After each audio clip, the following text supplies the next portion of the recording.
Hi everyone, and welcome to the youcan panel. So I'm really excited today with our guests. So sorry about the late start of the program. We had a bit of technical problems and things like that, but we've had a good laugh, and we've realised that that's just how you learn. You learn by doing, and this is our first time. So I put a message out yesterday saying, please be kind to us because this is our first using the software package, and we're all so excited to actually be here and share this. I suppose this idea for you as well. So the purpose of the YouCan panel is I've rallied around because I really believe that to be truly successful in business, you've got to bring all the experts together so that we can add more value to you as our tribal members. So the YouCan panel is all about you can do anything that you want to do if you put your mind to it. You know, at the end of the day, you know, let's shine. Let's just step up and become the leaders and the business owners that create change in the world, creates impact. And we also, along the way, we're able to create the lifestyle that we want to do by going into business as well. You know, to begin with, you as an entrepreneur going into business, you're already, you're one of the very few who are willing to step up and take risks and actually, and learn by making mistakes like I've done today with our panel. So what we're going to do today is we're going to go around the panel. Each presenter is going to present himself to you. We're going to talk about 10 minutes on each topic. And then, so obviously we've got, Peter, who's around leadership, is an amazing corporate leadership coach and trainer, huge locations in psychology and everything else behind him. Melissa, she's the girl to go to when it comes to money and beliefs around money, because we all know, I don't know about you, but when I was growing up, it was like you don't talk about those topics. You know, no one talks about money, and we're wondering why today we get caught up with beliefs and things. And Melissa's going to go into that detail with you. And Lauren, we know with Lauren, you've got to be healthy. If you're not healthy within your business, then you can't run your business effectively, because if your health's not there, then you won't have that energy and the things that you need to do to be an effective business owner. And me, I'm about growing your business, looking at expectations and moving yourself forward. So what I'm going to do is say, guys, if you've got any questions or anything, put it in the chat box below. And if you want to address it to a specific presenter today, just put their name in front of your question, put it down below. And at the end of the session, what I'm going to do is I'll check through the chat box, bring it up on screen, and we will then talk about that question and give you the answers that you're looking for. So let's kick it off. Let's get really excited. And go, Melissa, you're up first. Hi, Lee. Hi, everyone. My name is Melissa Ma, and I am a money coach. I have a business called Talking Money. So I actually wanted to ask the audience a couple of questions first before I introduce myself and that sort of thing. So when you hear the word budget, you immediately cringe and feel like you have to deny yourself something and feel that you're restricted. Well, I don't do budgets. Secondly, have Wait. What have you already?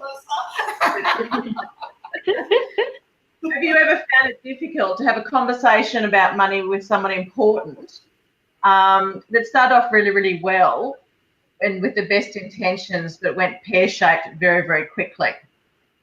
I know that's definitely happened with me and happened to a lot of people I talk to. So I guess what if I could show you a way to get clarity, awareness and efficiency around your money and finances? And what if I could help you understand how your relationship with money impacts your motivations and behaviours? Would that be valuable? Yes. Yeah, I got like So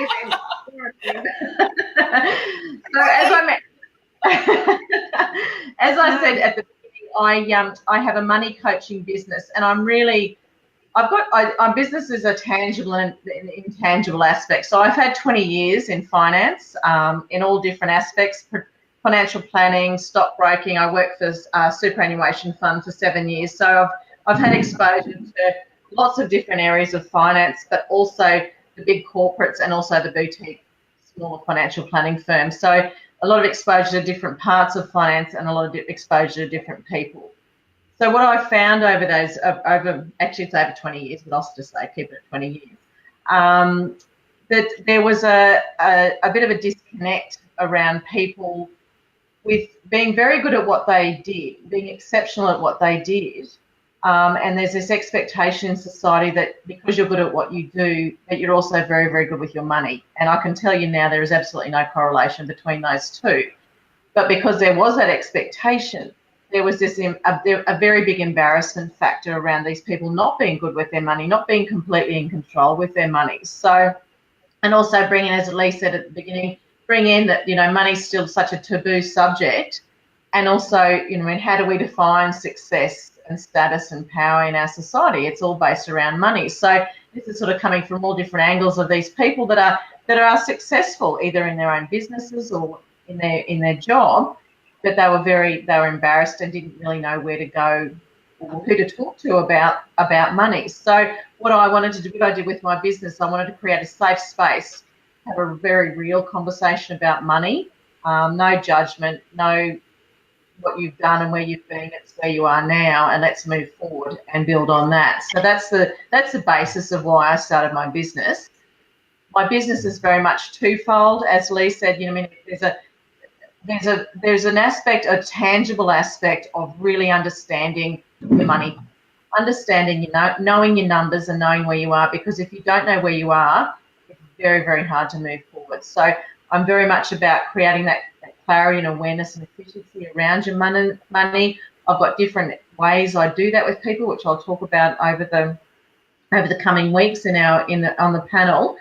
But also what that is doing is clearing the space for people to have a look at they're going sort of more the intangible and around the mindset, and like having a real look at their relationship with money and the impact that actually has on their external environment. Because I can clean it up and make it look as pretty as possible on the outside, but if you don't look internally and see what's driving that behaviour, then whatever we've set up on the outside is not going to be sustainable. So I guess that's the basis of my business, is to clear it up, take away whatever financial pressure you feel under, and make that clarity, awareness, and efficiency. But also then go and look at what's driving that, and I go through a program called the Money Story Program. So that's the part I love, because it really gets down to the nuts and bolts of what's going on for people. My favourite saying is, I come in on the money, but it's actually never about the money. Money is a symptom of something else that's going on for people. And it comes out in our relationship with money, and it also comes out in our relationships with others, and those two can be inextricably entwined as well. So I guess that's an introduction and some information about my business. I'm very, very open to people with questions and any thoughts or comments about what I've just spoken about. Otherwise, I can talk a bit more about understanding your money pot and getting that clarity and awareness, which is really the starting point. Someone said to me years ago, the best map in the world's no good if you don't know where you are. So that's I guess that's what I base my business on. So getting that, understanding your money pot and knowing your numbers, because money loves clarity, and clarity is power. So really understanding and knowing your numbers is a really important starting point. And the thing is, I find with people is that they spend a lot of time in vagueness and avoidance because they don't want to look at it and they don't want to see what it looks like. But the thing is that they spend so much time and energy on that fear of the unknown. It's always a lot worse than actually what it looks like. And I'm not saying it's going to be pretty, but it's always, the reality is always better than what the unknown quantity is of knowing that. So it's just getting people, first of all, out of that vagueness and avoidance and really owning their space and going forward. And the best way that I work with people on that is to start really tracking their lifestyle spending, reviewing their fixed costs, and looking at reviewing how their money's flowing, whether their current structure's helping or hindering them to manage their money. So that's the sort of the steps I go through with understanding people's money pots and knowing their numbers. So, Lee, I haven't actually timed myself, so I'm not quite sure how long I've been talking for. So, no problem. I'll time you next time. I'll put your hand up there like this when you're going over time from now on. But I do have a question to pose towards you. Sure. People who struggle with money, what type of belief system do you think they have? Like, when you hear the conversations, often you'll hear what they're talking about. So people who are struggling with money, like for me, for example, when I was growing up, it was all about, money doesn't grow on trees. You got to hang on to your money. In my era, it was like, if you can't afford it, then you don't buy it. There was no such thing as credit. And obviously today the generation changes. It's completely different, because today we're all about, the credit card, debt, and everything else is going on. So it'd be great for you just to explain, just very short and concise, what type of belief systems you hear people talking who are actually struggling with money, because the audience may be able to relate with that. Yes, I mean, Lee, you hit the nail on the head. We've all got these limiting beliefs around money, which were formed. They're formed by the age of 7 when we're just little sponges and bringing all this information in. So we don't even know that this is happening, but that they all come in and form our belief system in our subconscious. And so basically those comments and stories are driving our behaviour and our relationship and motivations around money. So, like what you said, I mean, my first question I always ask to people is, how was money talked about when you're growing up? How was it? Was it discussed? Was it not discussed? How was it discussed? And I can usually understand where it's coming from by just having that conversation with people and how it's playing out in their adult life now. So those things like money doesn't grow on trees. You have to work really, really hard to get anywhere in this life, and it's got to be a struggle, and it's got to be hard and painful and that sort of thing. And money is the root of all evil, and just all comments like that. How do we, if we form that as our belief system, how do you think that's going to go with our relationship with money and how we think about money and how we look at money and how we deal with money? So it's very much how that's playing out in our adult life, those beliefs, because and it's interesting, without my throwing my father under the bus. I hear him saying the same stuff to my children now, and it's said with love, and it's said with absolute, this is no one's fault. It's because that's what their belief system was for them growing up. So basically they're imparting the information that they feel is really worthwhile and relevant, but it's coming through, and it's the same messaging is going to come through each generation if someone doesn't do something different. So it's it's there. Does that answer your question? Absolutely, and I think it's sorry. I think it's so important to have an awareness, that this is going on for you, and then obviously, exploring many ways of how to manage that. That's the key. Awareness has to come in first. So thank you so much for that information you give us. It was really, really thought-provoking and very, very good as well. So now I'm going to pass the ball over to Lauren, who's going to talk about health. Yeah. Hi, everyone. All right, we're good to go. Yeah, it means it's 10 minutes. Okay. We're all good to go. Can you hear me? Yep. The stopwatch is on. All right. So I'm Lauren Hendricks, and I've been a yoga teacher for 5 years, and I run wellness and yoga retreats.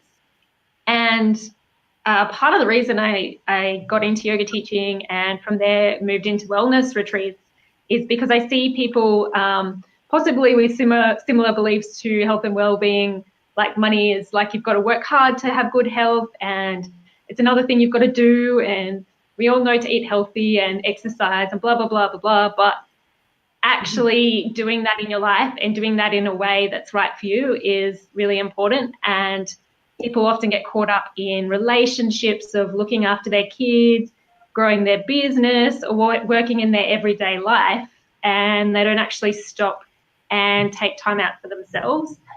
So that's one of the things I do in my yoga classes when I teach. It's about the physical practice, but it's also about slowing down, getting in tune with your body, and actually thinking about what you want to do as a person, and if the life you're living now, you're on the right track and slowly heading in the direction that you want, or if you're a little bit off track and you want to recalibrate to get to where you want to go. So that's a little bit about me. And I also work as an urban planner, and now I may shift to doing wellness retreats full time soon, but at the moment, so I'm balancing both things. So I kind of understand when you've got lots of things on your plate and it's very easy to let health and well-being slide and let that fall off the table. So I think a good thing, just like you have goals in your business and other goals in your life, it's good to always have a couple of health and wellness goals and something to be working on each day. So you're heading in the direction that you want to go and you actually have a direction you want to head in, as opposed to letting these things slide.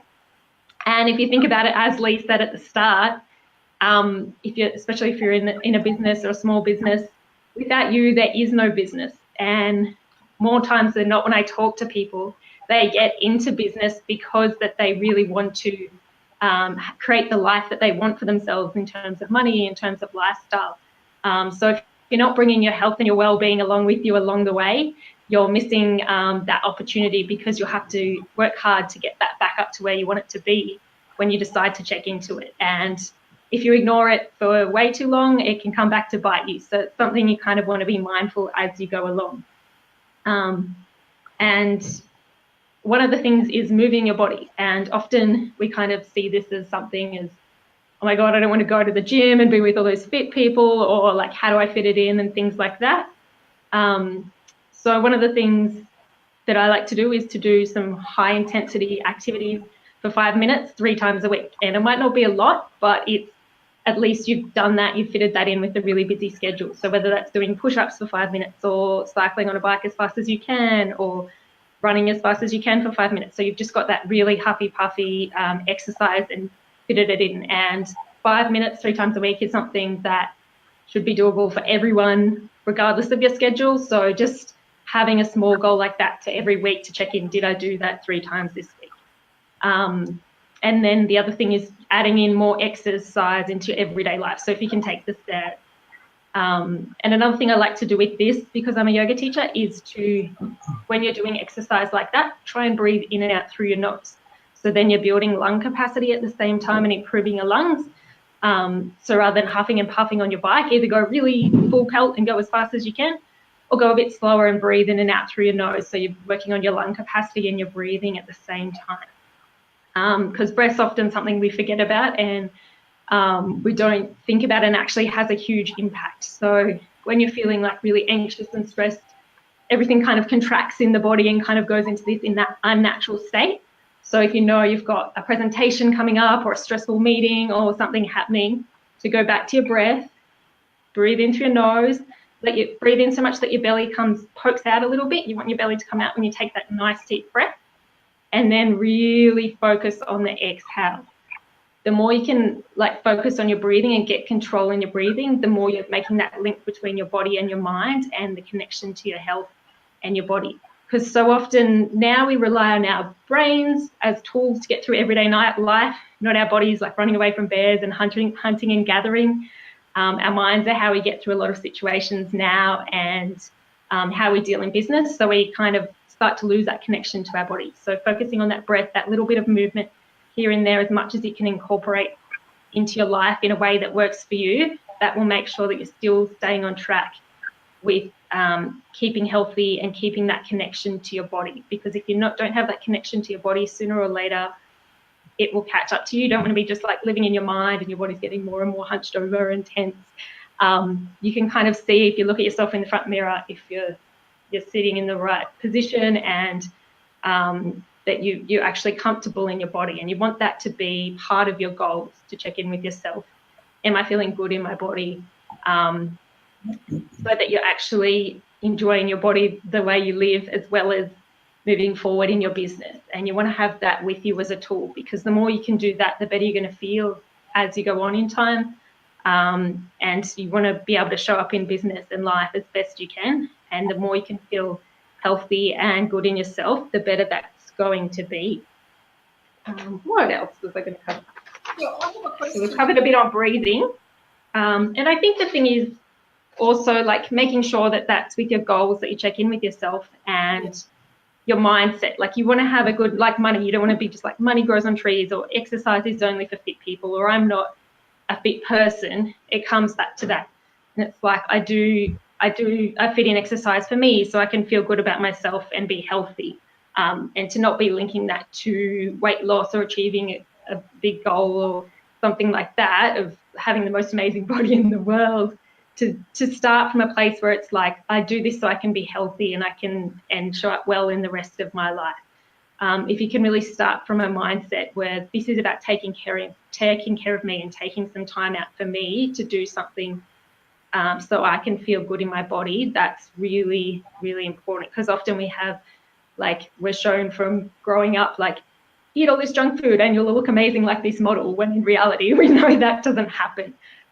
So you've got to check in for yourself to do that, because that's not going to naturally happen necessarily in your environment and the things that come up for us. So that's something just to be mindful of thinking, no, I don't choose to do exercise, I get to do exercise. So I have eco-saving lights and they switch off when I don't move for a while. Encouraging my movement. Yep. That's the way to get exercise, isn't it? Maybe your light switching off. Yeah, my light switch off if I don't exercise. From the viewers, maybe you can take a minute to have a chat about that. So this viewer here, they looked at health issues, and they're saying that by changing their diet, they were able to overcome their health. Yes, and diet has a really big role in everyday health. So I like to think about it in terms of, you want to be trying to aim for 90% of fuel foods. So foods that are healthy for your body, that feel good when you eat them, that don't make your tummy upset, that don't make you be slowly gaining weight over time. So you want to find, that's different, I find, for each person, but just making simple changes so that you can add more fuel foods. And then I like to have up to 10% joy food. So with this food, this is your treat food, like the cake for your son's birthday or something like that. If you're eating joy food, you really want to be savoring it and really enjoying every bite, and making the most of it. So you're not feeling deprived. It's like, no, I'm saving my joy food for the birthday cake coming up, or that dessert I really want to have on Saturday night. So you're not kind of coming from a place of deprivation, but allowing for that in your life. And then there's two other kinds of eating, which are ones that to be a bit more mindful of. And one of these is fog eating. So it's kind of like when you look down and you're just like, oh, I'm at the bottom of the bag of chips and I don't even remember eating them. And that's a moment to check in with yourself. So, oh, how did that happen? Why did that happen? What can I be kind of a trigger in my environment to be aware of next time? So that's one you want to minimize. And another one that can come up is storm eating. So that's when you're like really upset or really angry or something, and you've got a load of emotions going on in your body. And then you reach for whatever your go-to food is to feel better. And I find with that, it can be when we have a lot of emotions in the body, eating a lot can help dull those emotions. So that's why emotional eating can be such a trigger. So just notice that when it happens, be kind to yourself, be aware of the triggers, and try and keep most of your eating to joy eating or fuel eating. And just keep a mind on that. If you can keep a track of what's going on with your eating, I think is the best way. And find ways for you, if you don't have a lot of time, get the convenient salad. Do find a way that works better for you. Get the frozen veggies out, whatever it is, that you know that it's already set up ahead of time. I know when I get home from that late night meeting, I'm going to be really exhausted. So I'll have dinner cooked the night before with leftovers ready to go, so that you can reach for the healthy food. All right. All right, fantastic. I know we could go forever. This is such interesting topics, but we've got to try and keep Yep, we'll keep going. Thank you so much, Laura. So let's just pass it over to Peter now. So come on, Peter, it's your turn. You're up. Thank you, Lee, and thank you very much to Lauren and Melissa. I appreciate hearing your expertise. The reality of my timeline, just for all those people who've popped in, and thank you for your courtesy for spending 10 minutes to listen to some of my ideas. I'm sorry the way my diary's set up that I will have to go straight after this 10-minute chat. So questions could come back to Lee, perhaps. And you can certainly email me directly, and maybe we can talk as a panel in future link-ups in months to come. But I just want to acknowledge the leadership of Leader put this together. Nice stuff. Entrepreneurial, risk-taking, creative lady. Thank you for your good effort. And the people who are online with us, thank you. Investing in yourself, being open to new knowledge possibility, and perhaps just reinforcing themes and patterns you're aware of that maybe don't always bring into your conscious awareness. Nice that you've taken the time out to do that. So my apologies that I can't stay longer, but I'd be very happy to talk for a few minutes about what we do and maybe share some ideas around some of the leadership coaching, developmental things to nurture your spirit. I founded my company 25 years ago. I'm really excited. Silver anniversary of Guidelight Psychology, and by profession, I am a coaching counselling psychologist. One of the privileges of that, it still means I work with lots of clients personally and directly. Most of my coaching clients are kind of around the world and around Australia now, but sometimes I might engage with people through Skype. Obviously, well, not obvious, but I'll say it. In terms of energetic vibe, eye contact, reading and connecting to other human beings, whenever we can have dialogue face-to-face, you and I will get a far more powerful leadership outcome than the technology approach. So Guidelight still own 2 physical offices, meaning our Brisbane CBD office and our Gold Coast office. I just have a privileged life of commuting between the two. So if you're in my region, always welcome to come and talk with me face-to-face or one of my team. And the other way I really do my leadership coaching work now is travel. I've had the privilege of being all over the world. I've lived in some interesting cities, and if and when I can afford it, I would always prefer to travel internationally to see our clients rather than just rely on technology. But needs must. I've got a few minutes to share, what do we do? And the short answer is we nurture the humans. And as a leader, anyone who's invested in being in this forum, you are, in my opinion, by definition, a leader. Leader has nothing to do with the number of staff that might be in your team. Leader has very little to do with your positional power and organisational title. A leader is a person of character and substance who wants to make a positive difference. Firstly for yourself, and then through the ripple effect of influence and charismatic capacity, make a positive difference to those people you love and care most about. So some of the most magnificent leaders I've met are full-time work-at-home mums who just nurture themselves and the people that are connected through family and friendship. Equally, in my privileged life of travelling the world, I've met some extraordinary CEO and world-class leaders who also resonate and mirror the same patterns as those magnificent stay-at-home mums that I equally admire. So what are some of the distinguishing features of high-caliber leadership? First of all, a commitment to your own intention and purpose, and investing time regularly. Lauren spoke about a little bit in terms of her yoga practice, and I would presume Lauren would be a big advocate of meditative practice. So someone like me, I will be up at 4:30 a.m. 7 days a week consistently. I have guaranteed quiet time to reflect on my intention, my purpose, what am I grateful and appreciative of, what touches, moves and inspires me, what energy and vibe and capacity do I want to show up with the people who engage with me on a day-by-day basis. And oscillating energy really matters. It's important to me to have the same level of commitment and personal investment in the person I might be in conversation with at 7 a.m. in the morning, equally important at 7 p.m. at night, that I'm in that same present, respectful and authentic state. So everything Lauren talked about, we do and we endorse. I love yoga, I love health and wellness techniques, and I certainly believe in meditative practice.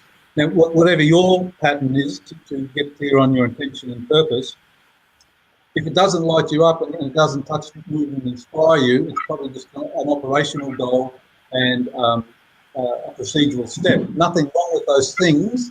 They're simply not leadership. They're just management processes. We all have to do them. You won't build a successful enterprise if you don't operationally execute. But don't mistake that for the reason and the purpose and intention. And if I can be very bold, I don't know any significant high-caliber leader who doesn't connect to love. They do things from a perspective of love and nurture as distinct from fear or being compelled to do it. So if in your work as a leader, at whatever level you're influencing yourself and others at the moment, if you're familiar with the concept called conversations of alignment, congratulations, because it means now you know your intention and purpose and you stay true to that path, and you can have conversations of alignment with other people you engage with to unite together and do some collaborative stuff. So one of our big coaching approaches for about a decade now has been to shift leadership discussions from the how and the what we've got to do to what's the fundamental purpose in doing it. In what are my values and needs? What are your values and needs? And how can we align an outcome that creates a win-win? And to do that, the nominated leader has to let go of control.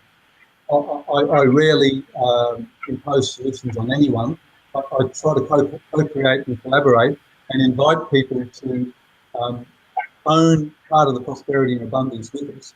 So everything we do now, we would almost gift away the first half of it so that we can collaboratively create a bigger pie together in the second half of it. So leadership for us is about focusing on your personal power, truly believing in your capacity to manifest prosperity and abundance for yourself and others. And again, it's not a soft or weak approach to say you do that through loving kindness and nurture of the spirit, as opposed to rules of power, crush and destroy. So all the old leadership texts, in my early career I was an academic lecturer, all those texts that we used to talk to our students about were based on the crush and destroy model. They were based on empirical, statistical validation of certain assessment criteria that made a leader nominally good or bad. With the deepest respect, I think it's mistaken. I think anyone who wants to invest in themselves, learn techniques around personal mastery, learn techniques around emotional anchoring, invest in neuro-linguistic programming, follow Lauren's excellent advice and become a practitioner of yoga. Doesn't mean you have to sit in the ashram, but it means you connect mind, body and spirit and reflect on the chatter monkey mind, not making decisions, rather making them from the heart. And Melissa started this beautiful panel off with some wonderful examples of mirror patterning from people of influence in their life. And she lovingly said, you know, Dad was a leader who influenced her. Perhaps Dad's well-intentioned patterns and meanings aren't appropriate for the next stage of transformation that Melissa is providing for people in her great work. But we just accept as leaders, people do the best they can with what they know, where they are at this point in their lives. So the final thing I'd share before I use my 10 minutes up is be gentle and compassionate with yourself and others when you hold positional power, because you don't know what the journey has been for them and what's going on for them. We process and speak at 150 words a minute, but the mind holds 1,000 words a minute in any given moment. So 9/10 of what we're engaging with other human beings is subconscious and or unconscious. So we are very careful about language. We would never talk about having followers or direct reports or subordinates. We would suggest people are companions with us on a leadership journey. Neither superior nor inferior, just their authentic selves doing the best they can. So thank you, my friends on the panel. Thank you, Lee, for putting this together.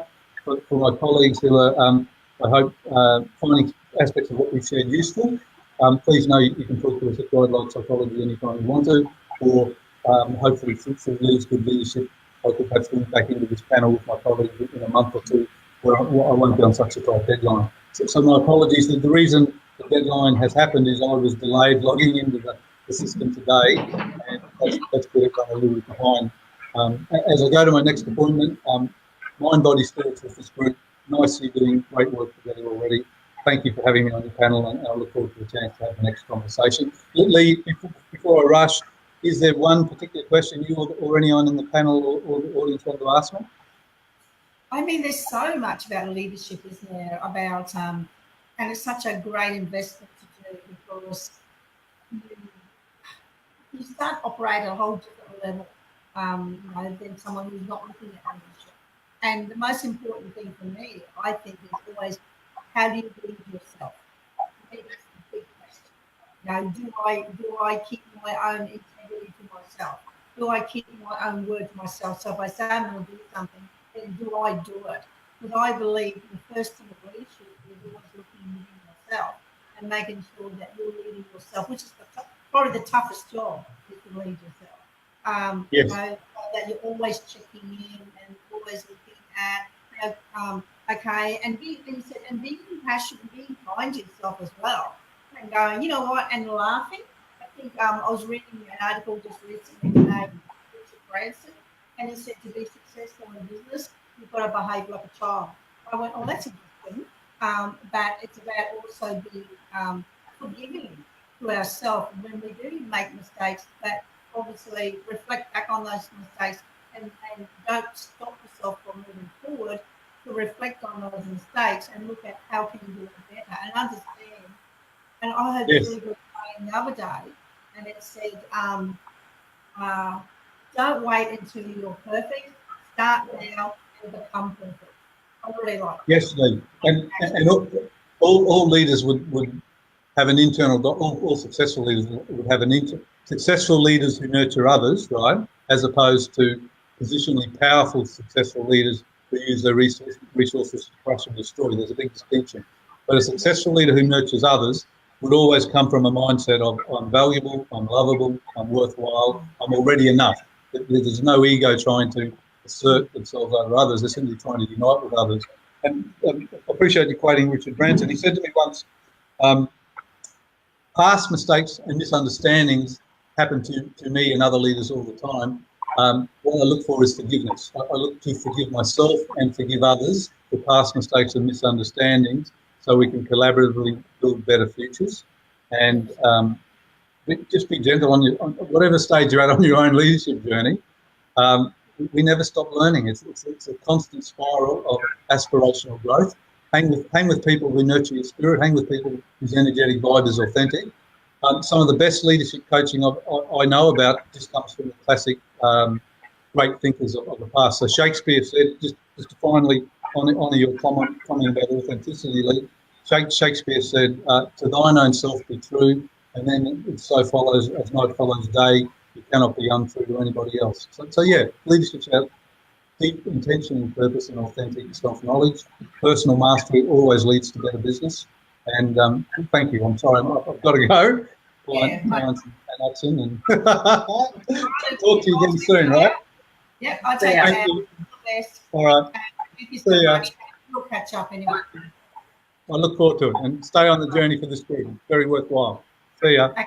Talk to you again soon. I'll just take you out of the group. All right, big God. I'll just reorder us a little bit. The technical stuff here happening. Oh, we don't want Melissa as top. Only because I'm speaking next. So, isn't technology amazing? You bring people in, you can take them out. If you don't like them, get rid of them. You can reorganize. Now, all of this about technology. So now I want to talk a little bit about, obviously I'm in charge of the tribe here. I've been working really hard for the last 6 months, looking at always bringing in new ideas, new ideas to do things differently in the tribe, and to help you as my members of the tribe to understand more about so many different facets of business. It's such a huge, it's like a big jigsaw puzzle. You've got to sit down first and look at where you want to move to before you can start putting all the puzzles together and everything else as well. And that's why it's so important when you look at business growth. It's so important to take those few minutes at the beginning and ask the big question of why. Why did I go into this business? And what was I doing before I came into this business as well? So because if you're working in a business and you're not passionate about it, you're not going to last, because being a business owner, you're going to have setbacks. You're going to have times where your expectations aren't being reached. And we all want things to happen fast. We want to get our client base up fast. We want to have success, straight away. But all of a sudden, when we step in our business, we realise that it can take a little bit of time to actually get your business off the ground. It doesn't always happen overnight, because and also it depends on what stage you're at when you actually leave. Most of us come from employed work, we step away from employed work and we step into a business, and we take that leap of faith. Now, I see some people and they'll say, I step in my business, I've got, $50,000 or clients straight away or whatever. And then I sit back and I say, well, are we asking that person the right questions? Are we asking the person, did that person already have contacts from when they were working with a company already, and they were able to take that skill set, and those contacts were already there. So obviously they've got the relationship, they've got the rapport, they've got the contacts already. So therefore it's easier for them to start to monetize their business straight away, because they've got the awareness, they've got the contacts, people know who they are, and they're standing up and they're seen already as the experts in their field. Now, not everyone has that given to them to begin with, because some of us may be working in a job that we really hate, that we really don't like, and we want to step into maybe our hobby, which becomes our business. So, for example, how I started was I was a public servant, and I hated it, absolutely hated it. And I was very much an underperformer as a public servant. I didn't like the idea of being put into a little box and go, this is all you do. You don't step outside that box. Don't get creative. And you're just almost seen just as a number, not as a person kind of thing as well. And on top of that, I had a manager who was probably not the best type of manager that actually leads and inspires.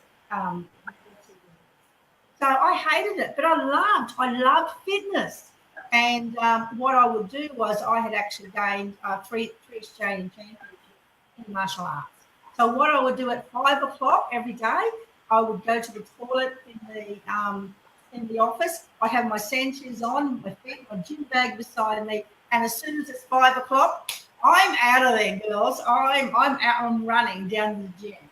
And what happened to me was I had a personal trainer there, because I've always believed in mentors. I've always had people working with me at a young age, because I believe to be the expert in your field and to excel, you need to have the credibility along the way with good mentorship and things like that as well. So I was talking to my personal trainer, and he knew how much I hated my job, because obviously I'd bitch and complain about it every day, get up and complain to my friends who were listening to me, the old story. And then he said, why don't you come into business with me? Now, I thought my life had changed. I absolutely thought that this is amazing stuff. I finally get my dream, and I can work in what I love, and I don't have to be a public servant anymore. I'm going to have my own business. I'm going to have these amazing clients, and I'm free. So what I did was I resigned from being in the public service, and I stepped into, put the hat on of being a business owner. Knew nothing about business, nothing. Except I loved so I was very good. And of course, what happened, I was working for 6 weeks with a particular now called business partner of mine, and he comes to me one day and he looked at me and he said, you know what? He said, I'd fire you.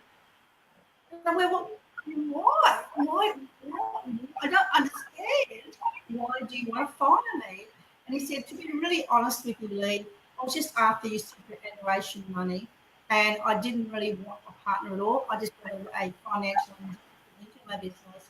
So me being naive, not having a business sense, I had handed over $100,000 to this person to go into business with him. And I had nothing signed, nothing. Who does that? I look back at it now and I go, well, who does that? Me. I did that. I did that because I trusted, and I thought everyone was going to be nice. I had the glasses on, everyone's really kind and they're really friendly, and I didn't even think that people would do that in business. And obviously throughout my years of business, I made lots of mistakes. I'd go to a networking function, I'd sit beside someone who's a branding specialist, and they'll say to me, okay, to get your logo done, this is back in 2001, I'm much more wiser now. And they'll say to me, you need branding. And I go, oh, okay. How much do it cost me to brand? Oh, $10,000. I'd hand it over, and then I'd get back. I'd get back the branding, which was just a logo, and just a little bit of what do you say? A little bit of brochures, and that was it. That was 10 grand, and I didn't really need branding then, because I really needed then was to actually educate myself about business. I needed to invest in business and educate myself in business. And I didn't want to do that. Who wants to do this frigging marketing and sales stuff? I just want to play. I wanted to play with what I love doing, because it doesn't take hard work to work on what you love doing. So, if like for example, Lauren, you love your health and fitness, it's not hard work for you, but you love it. The same with you, Lisa. You love doing what you do, so you don't love it. But then you go, oh my God, now I'm a business owner. Now I have to learn how to do my account. Now I have to learn how to do sales. Now I have to learn how to do marketing. Now I have to learn how to work with team and project manage and handle my contracting, and learn how to network and learn how to do social media and learn how to do all the software technology. Learn how to use this software today. So you're always out of your comfort zone. Always out of your comfort zone. And when you're out of your comfort zone, this is where it gets really, really exciting. Because when you're out of your comfort zone, that means that you are personally growing. And when you are personally growing, that means your business is growing as well. I have my clients who come on with me, and some of my clients, they don't have any problems. And I look at the reason why they don't have any problems is because they're not actually doing anything different. They're doing the same crap, right? So they're not getting uncomfortable. So they're not making mistakes, and they're not learning from their mistakes because they're being comfortable and they're not stepping outside to take a risk. So if that's happening in your business at the moment, if you're not growing and you're not feeling uncomfortable, then your business is not growing enough. So over the 17 years, I've had I have a lot of different, opportunities. I started off as a fitness personal trainer. My first fitness business was called Fitness Achievers. I found I was talking to people more than training them, because I couldn't understand their mindset of, this is simple stuff, I'm just going to do it. So then I moved into counselling, NLP, master NLP, master coaching, coach the coaches, empowering women. Then I moved into corporate. I was getting such good results with people on their personal life that it was actually impacting their professional life as well. And then managers were starting to see the change. So the managers were asking, well, what's going on? All of a sudden you're empowered. All of a sudden you're stepping outside the box, and you're taking risks, and you're listening, and you're really growing in your role. What is that? What's going on from there? And then they would say that they're working with me, and I got invited then to work with really large corporations. And I was actually then coaching the general managers or the senior managers, all the way down to the team members and things like that as well. So it just shows that what you do in your personal life and when you're growing, that those skill sets that you use there can be directly also impacted in your professional life as well. So I want to leave a couple of tips about business growth, and one is have a understanding. It's really important to tap into the why you're in business. The why you've chosen to it, and really tap into the purpose and get really clear of your vision of where you want to take your business to. I have a very powerful self-questioning system I ask myself. When someone offers me opportunities, I ask myself the question, if I do this, will it take me closer to my vision? That's I don't believe in affirmations, but I do believe in powerful questions that are aligned with your value system, that's aligned with your vision. And if the answer is no, then I don't do it. Simple as that. Like just recently, I had a person ask me, would I be interested in taking up a space in a co-work, right, for my business.